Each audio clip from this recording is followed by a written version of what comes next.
গাইবান্ধার গোবিন্দগঞ্জে হিমাগারে আলু রাখার বুকিং স্লিপ না পাওয়ায় কৃষকদের মহাসড়ক অবরোধ। গোবিন্দগঞ্জে হিমাদ্রি কোল্ড স্টোরেজে মঙ্গলবার ভোর থেকে কৃষকরা এসে কোল্ড স্টোরেজের সামনে মেইন গেটে বুকিং স্লিপ দেওয়ার দাবি জানিয়ে দীর্ঘক্ষণ ধরে ভিড় করলে Himadri cold storage manager Mozammel Haque বলেন, এই স্টোরেজের ধারণ ক্ষমতা অনুযায়ী বুকিং কার্ড বিক্রি হয়ে গেছে। তখন কৃষকরা বলেন, এদিকে হিমাগারে ভাড়া বৃদ্ধি, অপরদিকে গত 15 ফেব্রুয়ারি থেকে কার্ড বিক্রি শুরু হয়েছে।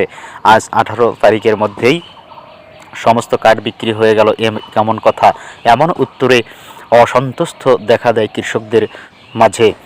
তারা হিমাগারে আলু রাখার বুকিং স্লিপ না পাওয়ায় কৃষকরা বিক্ষুব্ধ হয়ে বুকিং কার্ডের দাবিতে হিমাদ্রি কোল্ড স্টোরেজ লিমিটেড এর সামনে সকাল 9টা থেকে 9:30 ও দুপুর 12টা থেকে 1:30 পর্যন্ত মহাসড়ক অবরোধ করে আলু রাখার জন্য বুকিং স্লিপ দাবি জানান।